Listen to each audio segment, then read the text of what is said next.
Merhaba değerli izleyiciler. Koronavirüsünün bizleri evde hapsettiği bu günlerde evlerinize misafir olmaya devam ediyoruz. Bugünkü konuğumuz Kürt sinemasının değerli bir yönetmeni, senaristi ve aynı zamanda yapımcısı Kazım Öz bizlerle olacak. Sayın Öz, hoş geldiniz programımıza. Merhabalar, hoş bulduk. Öncelikle bizi kırmayıp programımıza konuk olduğunuz için çok teşekkür ediyorum. Ben de teşekkür ederim beni davet ettiğiniz için. Öncelikle nasılsınız? Sağlık durumunuz? Umarım iyisinizdir şu koronalı günlerde. Evet, koronalı günlerde aslında benim için de ilk kez belki de internet üzerinden bir programa katılıyorum. Birçok davet gelmişti ama ben çok hazır değildim. Bir filmin hem çekim süreci vardı hem de post prodüksiyon sürecine girdik. Öyle bir de madem korona bizi eve hapsetti ben de böyle kendimi kapatayım ve e, hem yeni filmle uğraşayım hem bir şeyler okuyayım diye pek Hı. dışarıya bakmamaya çalışıyordum. Sizin davetinizi de kırmak istemedim. Başlatmış olduk belki de bundan sonra daha çok görünebilirim. Hı hı. Ben çok teşekkür ediyorum. Şöyle ki Sağ olun. biliyoruz ki bugünlerde bu aslında koronanın vermiş olduğu bir şeyden kaynaklı hepimiz evlerimizde işte çıkmamaya özellikle özen gösteriyoruz. Şu anda ben aslında sizinle konuştuğumda bana şu anki neredesiniz diye sormayacağım. Türkiye'desiniz, evet. Şu anki bulunduğunuz ortam, şehir ya da köy, bize biraz oranın ambiyansını anlatabilir misiniz? Sizden rica etsem. Evet, evet. Memnuniyetle. Şu an ben Dersim'in Pertek ilçesindeyim. Hı hı. Pertek sakin aslında bayağı.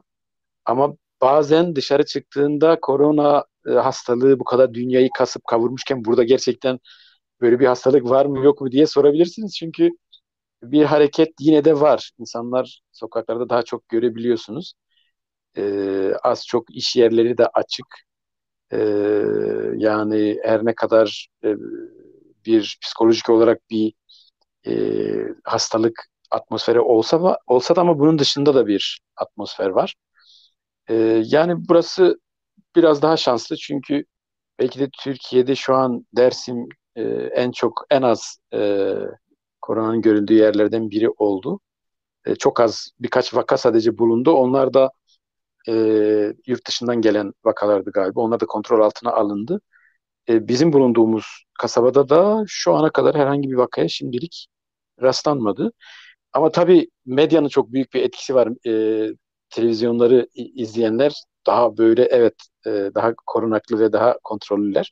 Mesela babam 90 yaşlarında, babamın 90 yaşında olan başka bir arkadaşı sürekli bizim evdeydi. Babamla sürekli vakit geçirirlerdi. Ama şu anda korona başladığından beri iki defa dışarı çıkmış ve o da maske ve elbiseyle eldivenle bazılarında da bayağı etkili yani. Hı hı hı hı. Ya elbette ki bu virüsün aslında hayatımızda yarattığı bu etki, biraz daha böyle kendimizi koruma adı altında aslında bir şeyler yapma çabamız maalesef bu 7'den 70'e herkesi kapsadı maalesef ki. Umut ediyoruz ki aslında bu günler geçecektir. Biz yine güzel günler göreceğiz. Öyle umut ediyorum ben de. E, Evet yani yani aslında dünya tarihinde galiba ya da en azından bizim tanık olduğumuz ya da okuduğumuz kadarıyla belki de ilk kez bu kadar küresel çapta bir şey olmuş oluyor. Bilmiyorum tabii veba salgını zamanında daha önce İspanya'da ortaya çıkan salgınlar dünya çapında ne kadar etkili oldu ama bu küresel olarak hemen hemen her yerde benzer bir hayata yol açtı, benzer reaksiyonlar, benzer kaygılar. E, Bu açıdan da gerçekten olağanüstü bir zaman yaşıyoruz hakikaten. Yani insanlığın tarihinde gerçekten bu dönem çok özel bir dönem olarak öncesi ve sonrası diye hakikaten ayrılacak bir dönem gibi görünüyor. kesinlikle, kesinlikle öyle bir dönem olacaktır. Çünkü şu günlerde aslında bilmiyorum ben hayatım boyunca bu kadar hayatımızı bir anda durduran bir şeye hiç denk gelmedim. Bilmiyorum. Yani bir anda hepimiz durulduk. Bir anda hepimiz oturmak zorunda De, kaldık. E, Değil yani mi? böyle bir Yani süreci. daha öncesinde Toronto İstanbul uçağı iptal olsaydı bile ne kadar olağanüstü bir şey olabilirdi. Ama şimdi Kesin. neredeyse bir aydır, 2 aydır uçuşlar yok. Bırak uçuşları, bir şehirden başka bir şehire geçmek büyük risk, imkansız, yasak. Yani hakikaten dünya yeni bir şeyle karşı karşıya. Ama tabii benim gözlemlediğim şöyle bir şey var. Yani insanlar hep bunu sanki böyle bir kadermiş gibi, doğal bir afetmiş gibi algılama durumu çok yüksek. Bana sanki gerçekten küresel bir savaşın parçası haline mi geldik acaba? Dünya gerçekten işte Çin'de biyolojik olarak üretilmek istenen bazı silahların kontrol dışına çıkmasıyla mı oldu, ya da şu an okuyamadığımız bir karşılıklı bir savaş mı söz konusu? Bu bir silah olarak karşılıklı kullanıldı da bu e, açıklanmak mı istemiyor, bunu konuşmak mı istemiyorlar diye bir komplo teorisi de kafamda yok değil aslında yani. Kesinlikle ben de sizinle aynı fikirdeyim galiba. Çünkü gerçekten şey oldu. Yani şu anda Çin'de ve Amerika'da çok Çin'de çıkıp aslında Amerika'da çok büyük oranda insanların bu koronavirüsünün yayılması büyük bir soru işareti aslında hayatımızda. Kesinlikle insanlar maalesef bizler evet maalesef düşünmek zorunda bırakıldık bu tarz bir durumda. Ama umut ediyorum ki inşallah her şey güzel olacak. Daha iyi günlerde bizi görecek. Umut ediyorum, öyle söyleyeyim. Peki Umarım. Kazım Hocam, ben şöyle aslında bir şey paylaş. Şu en son çalışmanız, en son aslında yapmış olduğunuz çalışmayla ilgili Dersim'de bir proje çalışması yaptınız.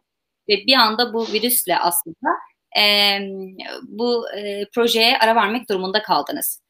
Bize bu projenizle ilgili ufak bir ipucu verebilir misiniz? Akıbeti nedir? Malum durumlardan dolayı aslında ertelendi. Nasıl bir süreç olacak bundan sonra? Bununla ilgili bize biraz bahseder misiniz projenizi? Evet, evet. Evet, aslında bu virüs belki de en çok beni yaptığım işlerle ilgili, ortaya çıkarmaya çalıştığım şeylerle ilgili en çok beni etkiledi. E, Bir yönetmenin filminin tam bitmeden yarım kalması zor bir durum.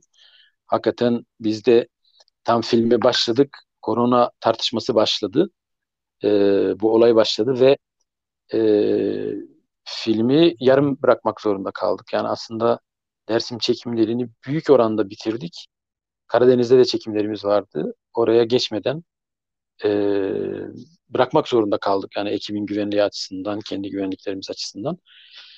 Filmin adı Bir Kar Tanesi'nin Ömrü. Aslında ben sanıyorum 2 yıl önceydi Kanada'ya geldiğimde oradaki söyleşilerde bu projeden de bahsetmiştim.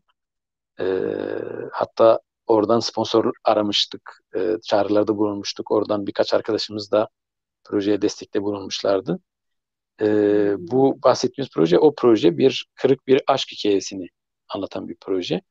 Ama tabii malum sebeplerden dolayı bir kırıklık var. Bu yaşanabilecek aşkın önündeki engel olarak. E, Yani aslında iyi gidiyordu, heyecanlıydık ama bir yandan da özellikle sonlara doğru e, virüsün yarattığı atmosferden kaynaklı olarak çok ciddi bir baskı altında hissettik kendimizi. Ne yapsak, dursak mı, devam mı etsek, bu ne kadar sürecek, bir yerde duracak mı diye.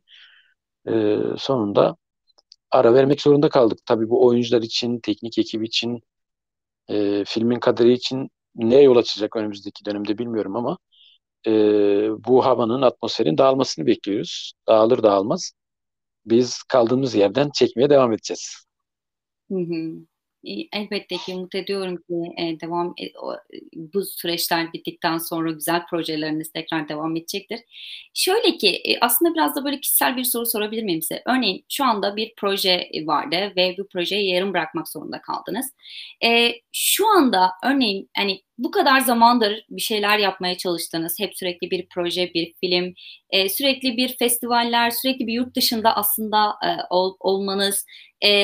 Bu süreçten sonra, bu kadar yoğunluktan sonra aslında şu anda yani ne kadar zamandır işte bir aydır evdesiniz ya da bir aydır kendinize vakit geçiriyorsunuz. Bu durumdan mutlu musunuz? Mesela hani içten içe aslında biraz da böyle evet iyi oldu aslında böyle biraz evdeyim şu an kendimi dinliyorum dediğiniz iş oldu mu kendinize? Evet. Yani tabii aslında derler ya hep en kötü olanın arkasında mutlaka iyi bir şey de vardır. Ya da çok böyle dezavantajlı durumların mutlaka avantajlı yanları da vardır. Olaya bu yönden bakarsak aslında dünya çapında hayatın durması bir anlamda tabii ki iyi bir şey de oldu.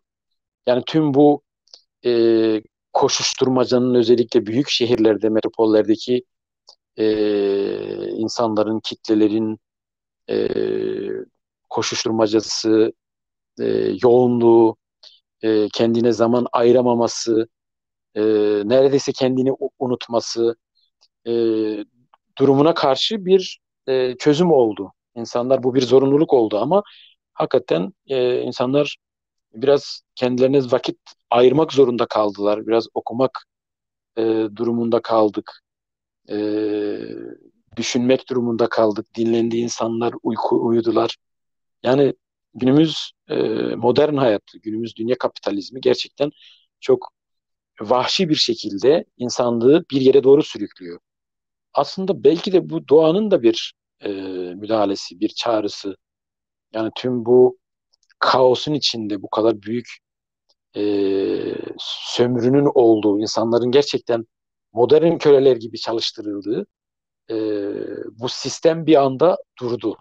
E, bu e, değerli bir şey de olabilir bir yönüyle. Belki de buradan başka sonuçlar çıkacaktır. İnsanlığın e, kendi geleceğini belirlemesinde önemli bir dönüm noktası belki de olacaktır. Yani e, bazı sorular mutlaka sorulacaktır. Herkes gerek kişisel gerek dünya çapında küresel olarak, ülkesel olarak mutlaka ki bireyler ve toplumlar bunun e, anlamını, bunun yaratacağı sonuçları düşüneceklerdir ve belki de hani her şerden bir hayır çıkar misali belki de bu işten de bir hayır çıkacaktır diye düşünüyorum. Kesinlikle Kazım Hocam, aslında dediğiniz gibi kapitalist sistemi bir anda kesti ve evet, bize aslında şey, böyle bazen düşünüyorum da Kürtlere Nevruz'u aslında iptal ettirdi. Yani biz her sene her yıl bu Nevruz'u kutlarken bile hani şey diyoruz, evet bir anda Nevruz durdu. Onu kutlamadık diyorum ya. Evet, Evet, evet, gerçekten evet. demek ki hayatımızda sağlığımız için bu kadar önemli olan hayatımızı aslında riske atmamak adına, evet, hepimiz bir dur dedik kendimize. Kesinlikle öyle oldu yani Evet, bu durumda da. evet. Benim E, için tabii kişisel olarak filmden hemen sonra aslında bir yönüyle değişmeyen bir şey de oldu. Çünkü ben hemen filmin montajına oturdum şu anda. hı hı, Gündüz, gece yani bir kendime Dersim'de Pertek'te babamın evinde bir çalışma odası hemen oluşturdum. hı hı, Bilgisayarımı İstanbul'dan getirttim hemen ve burada korona başladığından beri ben sahneleri kurguluyorum. Yani aslında bir montaj süreci yaşıyorum. E, bu da iyi oldu. Hani dışarı çıkmadan rahat bir şekilde filme oturup kurguluyorum. Tabii aslında İstanbul'a dönmem gerekiyordu. Dönemediğim için oradaki arkadaşlardan uzak olduğum için üzgünüm ama bir yandan da filmi de yürüttüğüm için de mutluyum. hı hı. Biz de merakla bekliyoruz gerçi. Sizleri de takip ediyoruz her yerden, sosyal medyadan. Ben bu arada çok kısaca sosyal medya ile ilgili aslında biraz da paylaşım yapmak istiyorum. Şöyle ki sayfalarımıza Vimeo, sanırsam Vimeo sayfasından videolarınız ve sayfanız bulunduğunu bahsetmiştiniz. Doğru mudur? Ben doğru mu Evet, söyledim? evet, Evet. evet. Vimeo.com/Kazim Oz'dan Hı hı. benim filmlere ulaşabilirler. Bazı filmler ücretsiz, bazıları ücretli. Hı Ücretsiz hı. olanlar hatta bugünden itibaren Bir Varmış Bir Yokmuş filmini bu 2 günlük özellikle Türkiye'deki bazı şehirlerdeki sokağa çıkma yasağından kaynaklı olarak biz de insanlara sunmak istedik. Hı Ee, hı. ama dediğim gibi tüm filmleri orada var.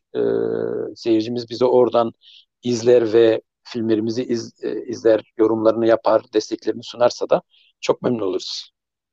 Hı hı. Değerli seyircilerimiz, Kazım hocamıza duyduğunuz gibi lütfen sayfayı takip edin ve şu anda ücretsiz olan filmi gösterimde izlemek isterseniz bazı filmler var orada ücretsiz, bazıları ücretli. Bunları da oradan takip edebilirsiniz, izleyebilirsiniz ve desteklerinizi sunabilirsiniz kendisine. Ben şöyle de Kazım Hocam şöyle aslında sizin filmlerinizde belgeselleriniz, bölgede yaşananlar, yaşananların hayatlarına tutulan birer ayna aslında. Sizin hikayelerinizi besleyen ve sizi hikayelerde beyaz perdeye taşımak adına teşvik eden etkenler nelerdir? Neyden ilham alıyoruz aslında? Kazım Öz'ü etkileyen şeyler nelerdir? Evet. Yani sanıyorum bulunduğum şu an yer benim için ilham kaynaklarımdan çok önemli olan biri. Dersim'e çok sık gelirim ben. Yani sanat e, yaşamıma başladığım günden bu yana benim kendi toprağımla ilişkim değişti diyebilirim. Hatta ilk filmim Toprak'tı, zaten adı Toprak'tı. Ee, O filmle birlikte toprağı keşfettim ben kendi adıma.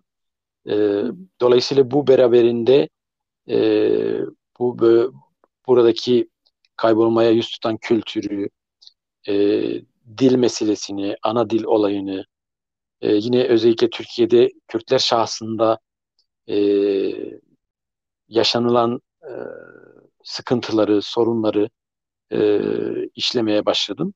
Yani bir anlamda bu çelişkiler, yani bu coğrafyada e, devam eden çelişkiler ya da e, devam eden değerler, e, bunlarla ilgilenmeye başladım. Aslında temel kaynaklarım bunlar diyebilirim. Tabii ki bir diğer motivasyon da e, dünyaya dönük e, eleştirel bir e, yapının içinde olmak, genel olarak muhalif bir yapının içinde olmak. E, Yani işte e, aslında yaşadığımız tüm bu sıkıntıların bir kader olmadığı, bunu değiştirebileceğimize inanmak, böyle bir ideolojik yapı e, sahibi olmak, aslında dünyaya böyle bakmak. E, Dolayısıyla bu da eleştirel bir yapıya, reddeden, yanlışı görünce üstüne giden bir kaynağa dayanıyor. Kısaca böyle diyebilirim yani. Peki Kazım Hocam, şöyle ileride biz Kazım Öz'ün hayatını sinemalarda görecek miyiz? Böyle bir projeniz var mı? Böyle bir şey hiç aklınızdan geçti mi? Yok, geçmedi. Ben yani kendime kişisel olarak bir şey yapma ile ilgili çok genelde kameranın arkasından bakıyorum, yani çok kamerayı kendime çevirmedim. E, Bilmiyorum, yani şu an öyle bir projem yok. Evet, projemiz yok. Peki. Şöyle ki 90'lı yıllarda siz aslında sinema çalışmalarınıza başladınız. 2001 yılında vizyona ilk filminiz girdi. O meşhur dönem sonrasında bu film çekildi. Türkiye'de biliyorsunuz malum şartlar belliydi aslında. Çatışma, faili meçhuller ve filmde anlatıldığı gibi savaş ve hukukun bile işlenmediği muamma bir dönemde. Siz o dönemde film çektiniz ve sonrasında Zer. Bu da güya çözüm süreci aslında dönemine denk geldi. Aslında bu iki dönemi kıyaslayacak olursak aslında yani bunun zorlukları aslında kolaylıkları diyemeyeceğim. Zorlukları nelerde? 90'lı yıllar ve Zer döneminin olduğu çekimlerin olduğu dönemler. Bize biraz bundan bahsedebilir misiniz? Zorluklarından. Evet, evet.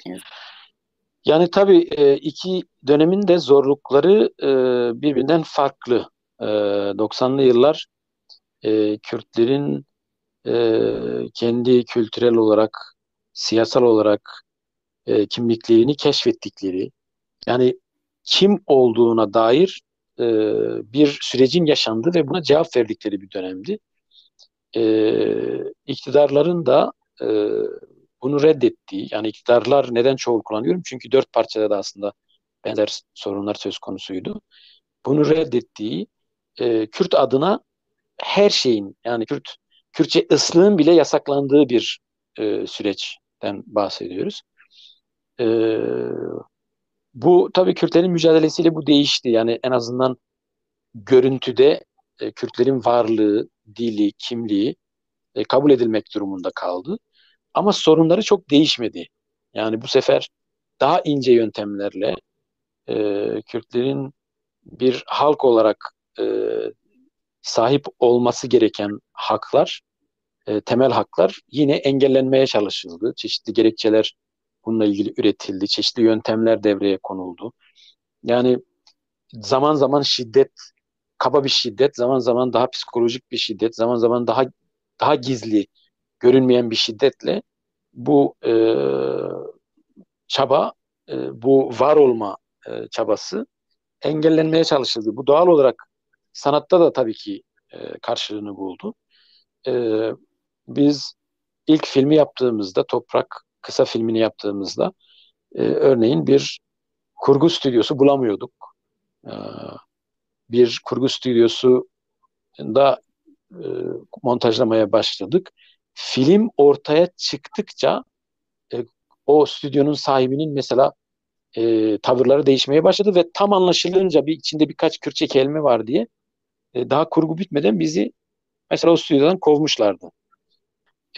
Tabii ki Zera dönemine geldiğimizde biz e, dünyadaki teknolojik gelişmelerinde e, yarattığı olanaklardan kaynak olarak biz kurgumuzu kendimiz yaptık. Kendi ekiplerimizle yaptık. Kendi oyuncularımız, kendi teknik ekibimiz ile yaptık. Yani bu aslında değişen şey Kürtlerin mücadelesinin e, yarattığı kurumlaşmalar, yarattığı olanaklar, yarattığı yeni kişilikler, e, dünyanın bu konuya olan ilgisinin yarattığı olanaklar, e, değişen bunlar oldu. Yoksa aslında sistemlerin genel olarak dünya sisteminin Kürtleri kabul etmesiyle ilgili çok da büyük değişimler olmadı yani diye söyleyebiliriz.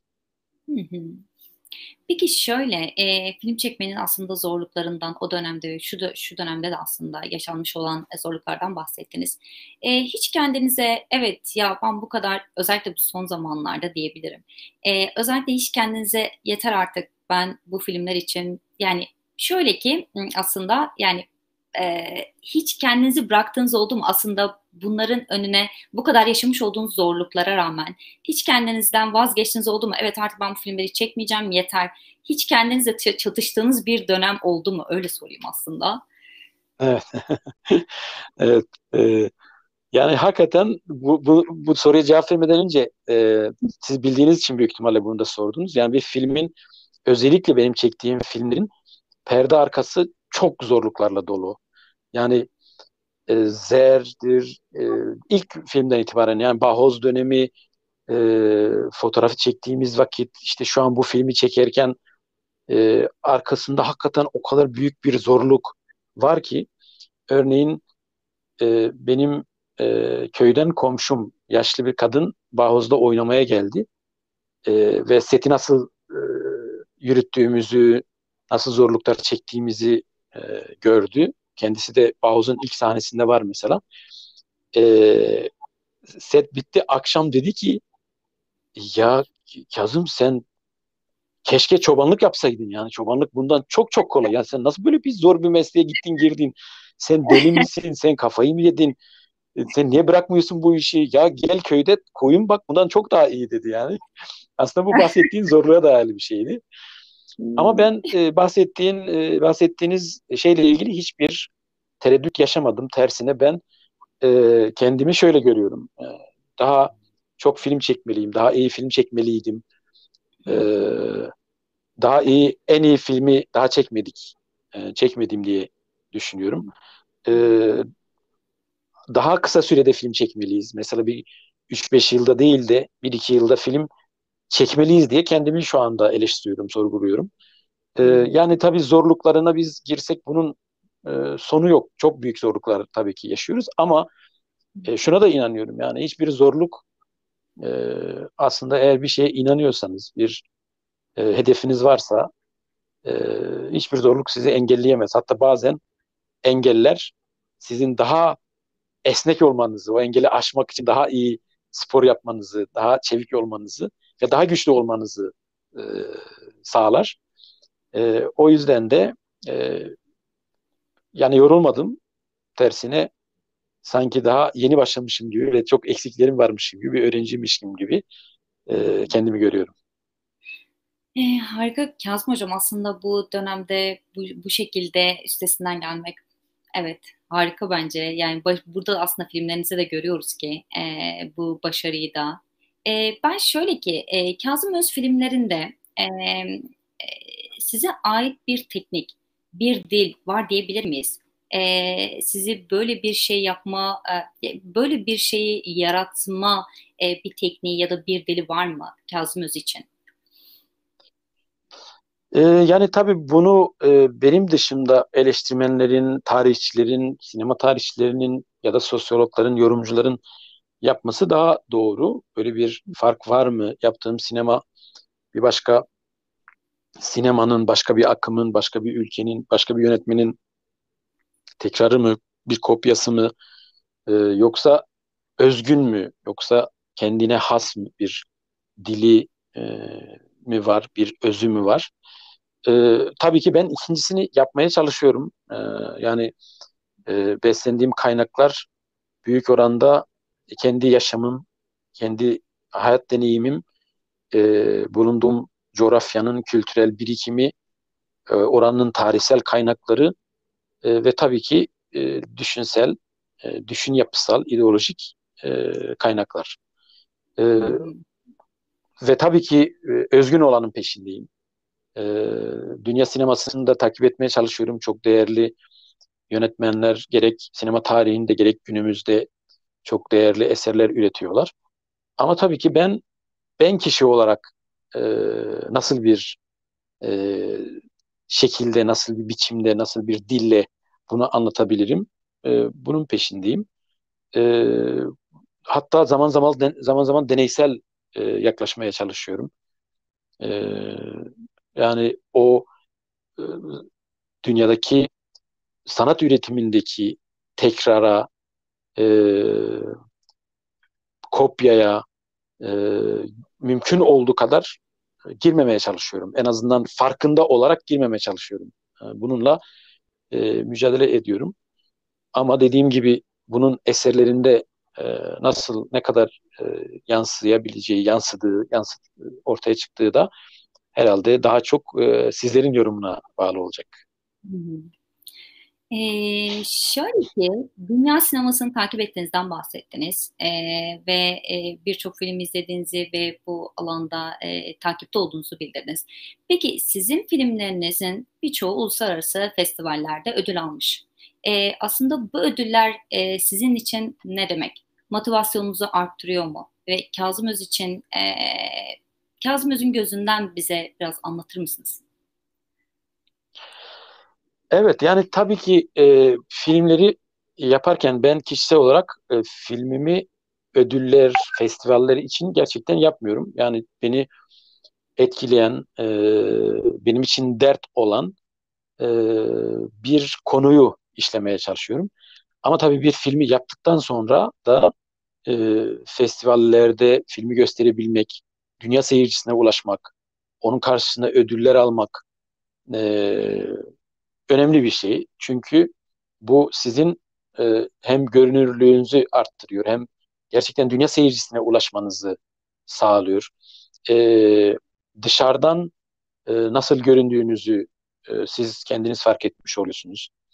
E, Yani aslında ulusal, yöresel, bölgesel bir iş yapıyorsunuz aynı zamanda, ama bunun aynı zamanda evrensel boyutlarını görmeye başlıyorsunuz.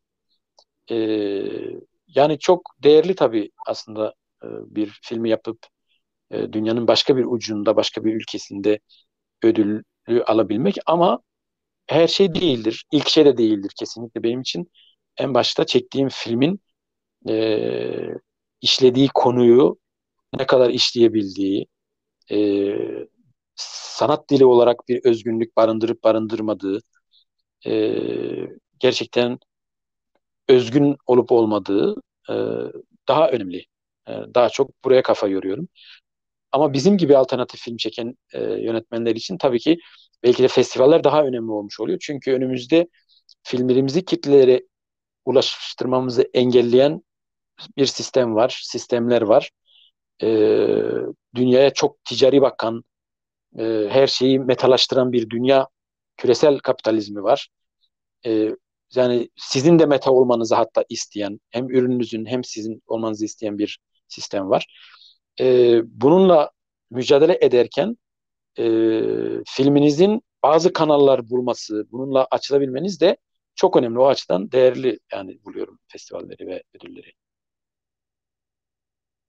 Şeyden bahsettiniz, yani filmlerde o duyguyu vermek aslında çok önemli. Evet, gerçekten o filmi izlediğiniz zaman o empati aslında kurmak ya da şöyle ki o filmin içerisinde kendinizi aslında bir parça bir nebze aramak, bulmak, aslında harika filmler bizlerle paylaşıyorsunuz.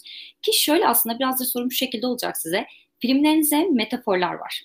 Örneğin fotoğraf, filmin körebe oynayan çocukların fotoğrafları gördükten sonra donup kalması, ya da sadece gözü kapalı ebe çocuğun ortada dolanması, işte Zer filminde suyun altındaki köyde genç bir kadın ve Janya'nın şarkı hikayesindeki gibi iki ceviz tanesi gözyaşı damlası gibi sahnelemeler aslında var. Bunlar nasıl yaratılıyor? E, Bundan bize biraz bahseder misiniz? Evet, evet. Yani bu yaratım süreci gerçekten hem sancılı hem de çok güzel. Yani bahsettiğiniz o sahneler ve ona benzer metaforların olduğu sahneleri yazarken ve çekerken de hakikaten çok büyük bir heyecan yaşıyorum. Yani bir anlamda bir şeyi doğurmak gibi aslında gibi bir duygu hissediyorum. Bu bir nasıl çıkıyor acaba? Tabii sanıyorum biraz şeyle de ilgili. Yani bir arayışla da ilgili. E, Yani bir hikaye anlatıyorsunuz. Onun içinde onun bir duygusu var. Anlatmak istediğiniz bir background'u var. Düşünsel olarak söylemek istediğiniz bir şey var. E, Ve siz de bir şekilde bu anlattığınız şeyin içine giriyorsunuz. Onun içinde dalıyorsunuz adeta. İçinde yüzüyorsunuz, topluyorsunuz, araştırıyorsunuz, temas ediyorsunuz. Bunları bir anlamda damıtıp e, bir anda e, bir ana yükleyip onu filmde ortaya çıkarmaya çalışıyorsunuz. E, Yani tabii çok karmaşık süreçler de aynı zamanda. E, Mesela bu filmde de bayağı rüyalara dayalı, metaforlara dayalı bir takım şeyler var. Hatta ben sanki mesela yaptığım filmlerde bu tür öğelerin daha çok olması gerektiğini düşünmeye başlamış durumdayım. Mesela bahsettiğiniz fotoğraftaki son sahne gibi e, yani dolaylı anlatım mı diyebiliriz buna, işte metaforik anlatım diyebiliriz. Bazen sembolik anlatım bile e, diyebiliriz buna. E, Bu süreçler aslında gerçekten sanatımızın gelişmesi açısından bence önemli. E, Ve kendi kendime şöyle bir eleştiri ve öz eleştiri de yapıyorum. E, Biz sinemamızı, sanatımızı aşırı gerçekçi mi yaptık acaba? Yani e, yani hayatın aynası gibi mi sadece tuttuk? Halbuki ayna bile tam olduğu gibi yansıtmaz. Bir aynanın e, orada mutlaka bir deformasyon vardır. Sonuçta bir yansıma, yani o görüntü aynadaki yansımaya gidip göze geldikten sonra bir değişime uğramıyor mu acaba? E, Daha gerçeküstü bir dile mi ihtiyacımız var? E, Hayatımız zaten çok aşırı gerçekçi bir hayat yaşıyoruz. Çok hani acılı ve gerçekçi bir şey yaşıyoruz. Peki sanatta acaba bunu e, daha reel bir dille mi yoksa sürreel bir dille mi anlatmalıyız diye kendi kendime çok soruyorum. Ve bu ikincisine daha çok yöneldiğimi söyleyebilirim yani. Hı hı. Kazım Hocam, aslında dediğiniz gibi şu ki biz sizin filmlerinizi izlediğimiz zaman bu metaforlarda gerçekten yok oluyoruz. Şöyle ki kendimizi, evet, o filmin içerisinde, e, kendi içerisinde, evet, gerçekten buradaymışız hissiyatı vermesi çok ayrı bir şey. Şöyle ki festivallerden falan bahsettik, aslında biraz konudan konuya atlıyormuşum gibi geldi biraz şu anda. Sizler de festivallerde jüri üyeliği yapıyorsunuz. Biraz bize bu festivallerden Evet. bahseder misiniz? Bir Kürt sanatçısı, bir Kürt yönetmeni olarak sizler neler görüyorsunuz? Bize biraz sizin gözünüzde festivalleri dinleyelim. Evet. Yani tabii aslında bir yönetmen olarak başka bir yönetmenin filmini izleyip onun hakkında çok keskin şeyler söylemek biraz nasıl desem pek de doğal bir şey olmasa gerek. Yani festivallerin bu yönüyle bir taraftan da absürt bir yanı var. Yani çünkü orada bir filmi değerlendirirken çok farklı kriterler olabilir. Yani o mevcut jüri e, neye göre bakıyor olabilir? Jürinin elemanları, üyeleri, din yapısı ne? E, Ne kadar objektif hatta olabilirler gibi soruların hepsi de haklı olarak sorulabilir. Bir film bir jüri için mesela ödül alabilir ama başka bir jüri için e, hiçbir ödül almayabilir. Çok eleştirel yaklaşabilirler. Dolayısıyla aslında burada biraz göreceli e, bir durum olduğunu e, bence anlamak lazım. Ama tabii bir yönetmen için bir festivalde jüri olarak gitmek, filmleri izlemek, bir sorumluluk almak, onlar hakkında değerlendirmelerde bulunmak durumunda kalmak da e, heyecanlı bir şey, güzel bir şey. Çünkü mesela ben birkaç işte Milano'da, Süleymaniye'de bazı yerlerde çeşitli jüri üyelikleri yaptım. Yani işte 10 gün boyunca hakikaten böyle bir şey gibi, işçi gibi sabah başlayıp akşam çalışacak şekilde, bitirecek şekilde biz çalışıyorduk. E, Notlarımızı alıyorduk ve e, bir anlamda aslında eleştirilerimizi geliştirmeye çalışıyorduk filmlerle ilgili. İşte belli bir film üzerinde yoğunlaşınca belli bir konsensüs sağladıktan sonra da ona ödül veriyorduk. E, Böyle bir deneyim oldu benim açımdan. O da iyi bir süreçti, güzel bir süreçti. Hı hı. Elbette ki aslında bu biraz orada olmasından kaynaklı birçok yönetmen, birçok sinema aslında sinemanın yapımcıları ya da onlarla beraber bir arada bulunmanın vermiş olduğu ayrı bir tecrübe vardır ki şöyle ki beğendiğiniz bir yönetmen veya yönetmenler bunlar kimlerdir veya kendinize örnek aldığınız bir bilmiyorum yönetmen var mıdır ilginizi çeken ya da Evet, her evet. yönü sizi hitap eden bir yönetmen. Evet. Aslında çok var. Yani mesela ben daha dün birkaç gün önce bir film izledim. Tokyo Hikayesi diye 1953 yılında çekilmiş e, bir film. E, Yani muhteşem bir filmdi hakikaten. Ozu diye bir Japon yönetmenin çektiği bir film. Yani filmde 53 yılında çekilmesine rağmen e, kendimi gördüm, ailemi gördüm, anne babamı gördüm. E, Kuşaklar arasındaki sorunun ta o zaman bile ne kadar iyi bir şekilde e, yansıtıldığını ve 70 yıl sonra o filmi izlediğimde e, ağladığımı gördüm. Yani bu çok çok güçlü bir şey aslında. Bu çok özel bir şey. Hakikaten sinemanın gücünü gösteren bir şey ve sinema tarihinde ne kadar değerli eserlerin ve yönetmenlerin olduğunu gösteren bir şey. Yani her iyi film çeken yönetmen aslında hocam sayılır o açıdan da ve bunlar da çok sayısını adını saymakla bitmezler yani. Öyle diyeyim. Hı hı. Peki şöyle ki siz şöyle bir konudan bahsettik aslında sinema çekmenin film çekmenin aslında vermiş olduğu bir zorluktan bahsettiniz bize daha öncesinde. Şöyle Kürtlerin dört ayrı bölgede filmleri yapılıyor. Sizlerin de bahsettiği gibi.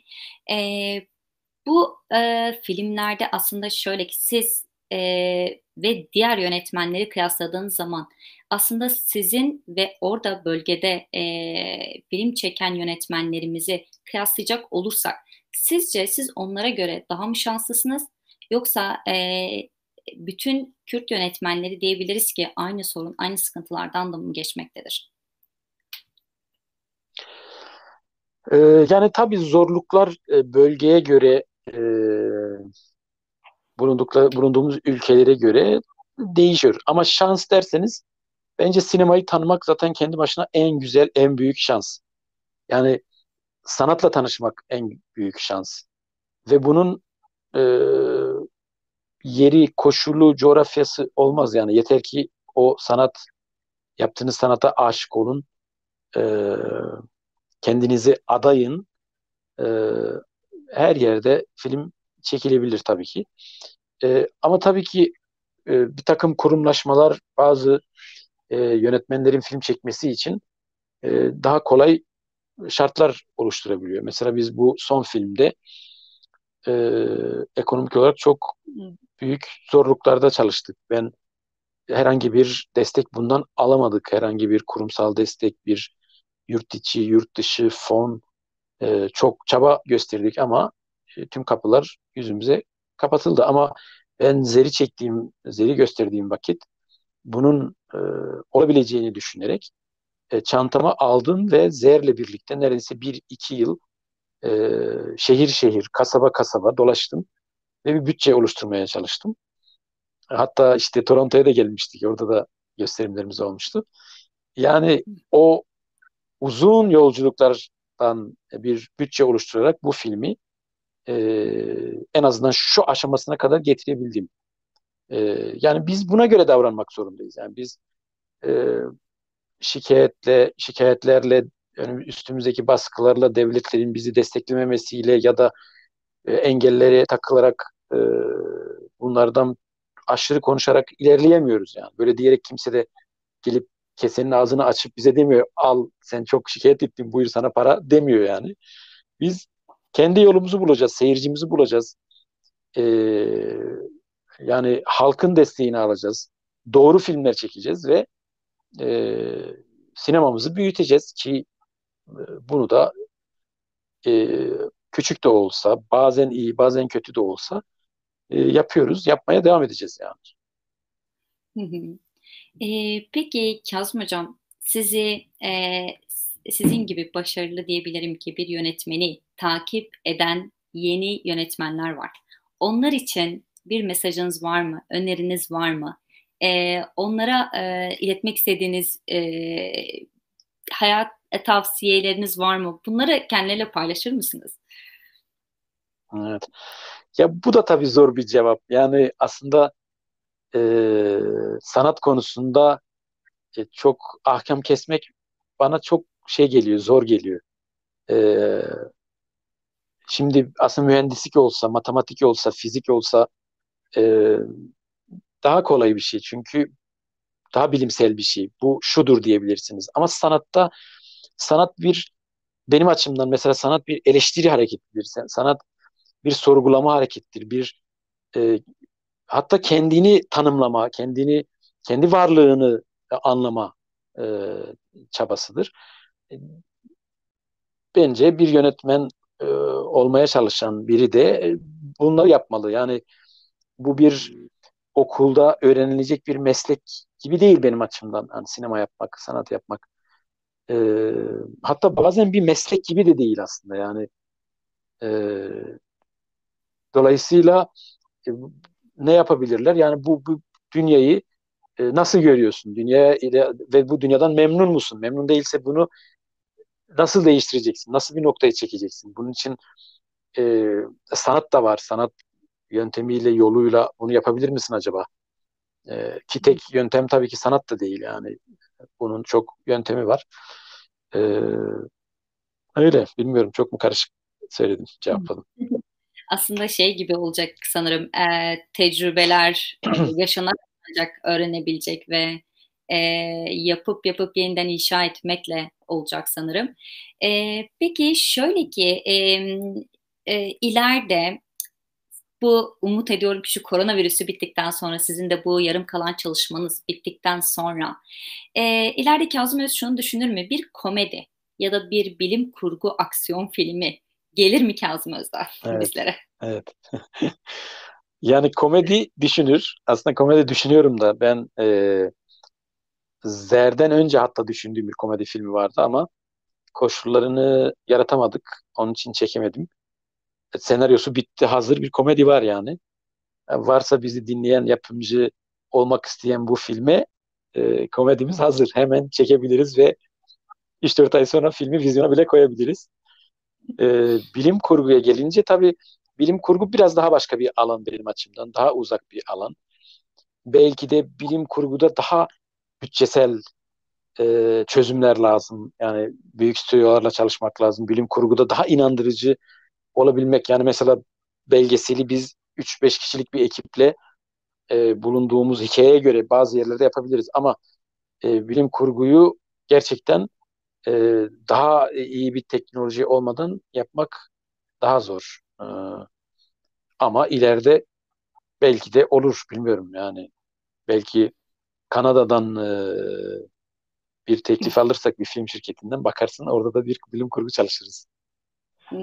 Peki ben hemen Gürkan'a söylüyorum zaten. Hemen bununla ilgili çalışma yapacaktır, inanıyorum.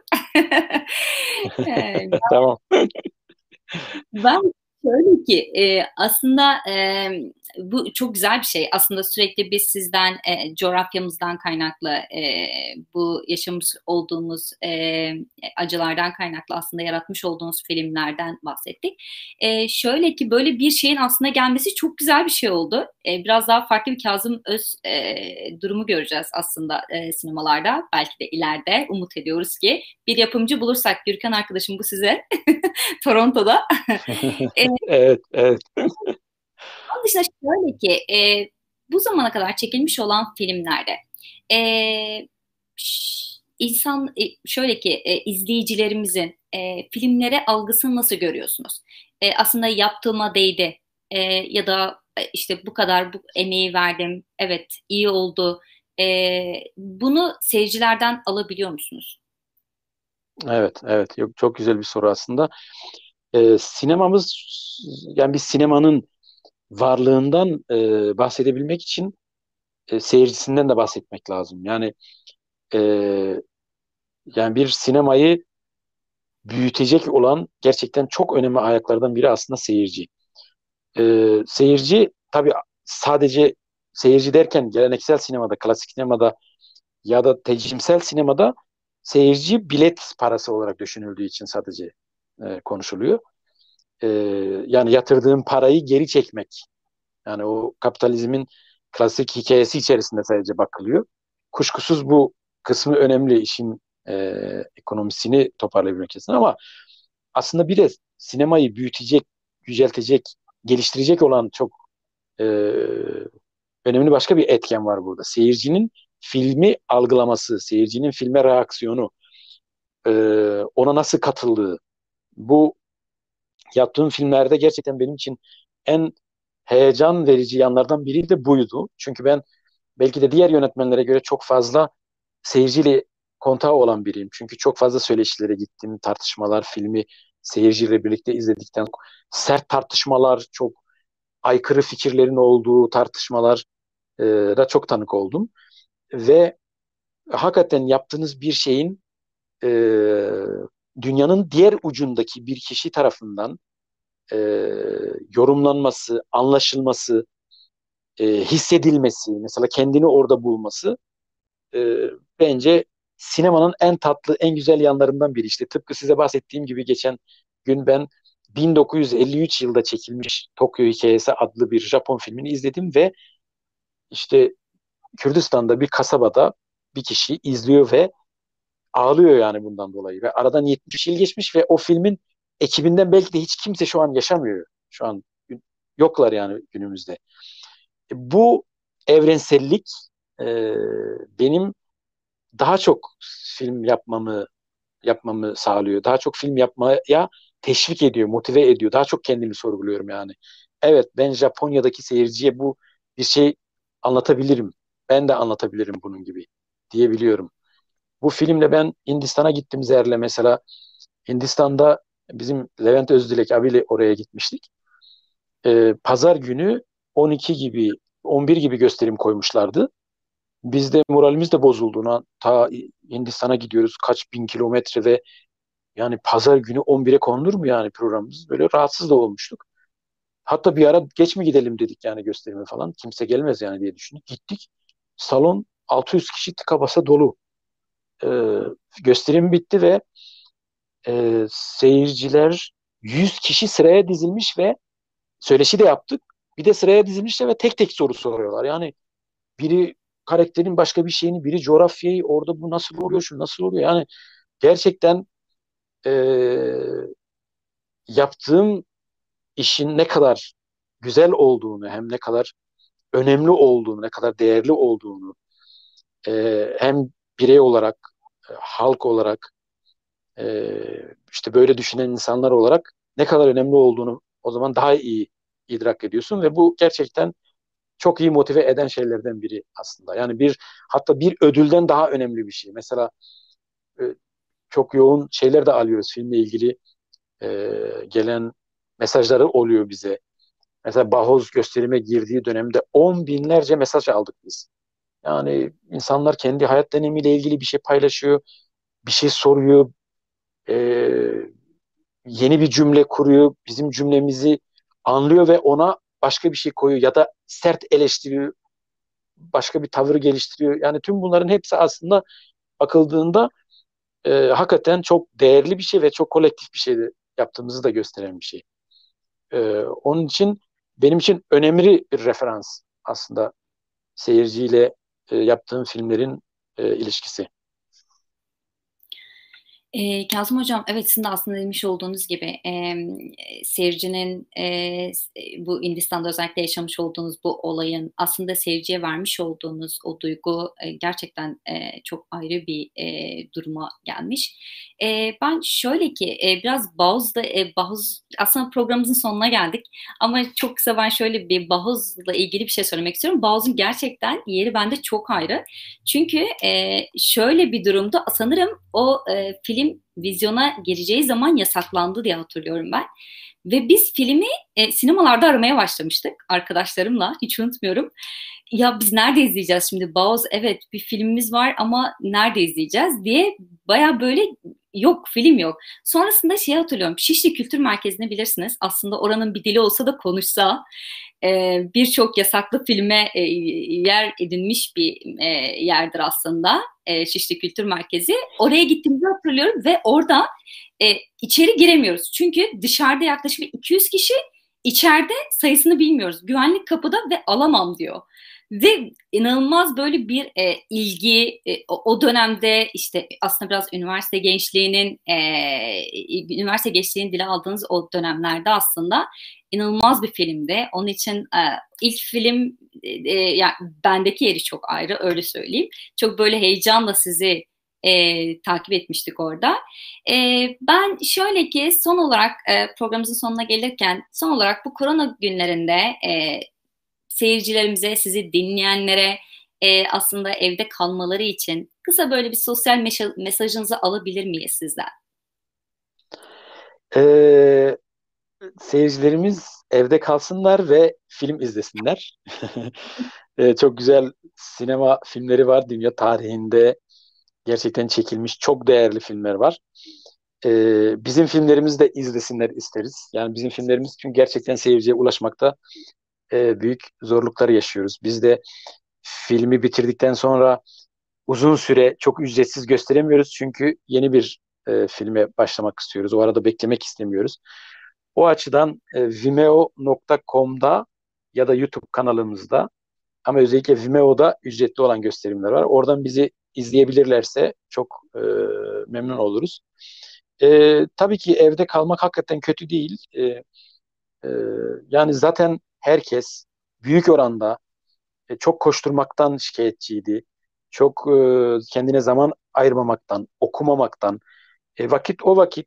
Yani çok güzel klasikler var, kitaplar var, bilimsel araştırmalar var. Yani evde hakikaten zaman kalmaz öyle bakarsak. Ben çok teşekkür ediyorum Kazım Hocam bize ayırmış olduğunuz bu vakit için. Bizimle bu projenizi, bu söyleşinizi paylaştığınız için çok teşekkür ediyorum. İzleyicilerimiz de sizin Veomo'daki aslında sayfanızı takip etmeleri için bu videonun altına arkadaşlar ekleyeceğiz. Oradan Kazım Hocamızı takip edebilirsiniz. Video detaylarını oradan görebilirsiniz. Ben tekrar çok teşekkür ediyorum. Sağlıkla kalın, sevgiyle kalın, sinemayla kalın diyebilirim size. Ben Evet Kazım Hocam sizdeyiz. Çok teşekkür ederim. Ben de Gürkan'a ve sana çok çok selam söylüyorum.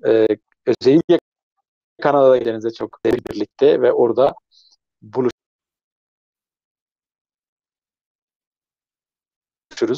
Bizim filmlerimizle ilgili daha detaylı bilgiler için de bizim sosyal medya hesaplarımızdan da bizi takip ederlerse zaten haberdar olmuş olurlar. Herkese iyi oraya iyi gündüzler. Buraya da Kazım Hocam tekrar teşekkürler. Gibi bugün izlemiş olduğunuz videonun altında bütün linkleri bulabileceksiniz. Kendisinin filmlerine ulaşmak için. Ayrıca Botan Production'ı takip etmeyi unutmayın YouTube kanalı üzerinden. Sosyal medyada Instagram, Facebook bizi takip edebilirsiniz. Günlük olarak sizlerle paylaşacağız bunları. Tekrar teşekkür ediyorum. Sevgiyle kalın, sağlıkla kalın. Hoşça kalın.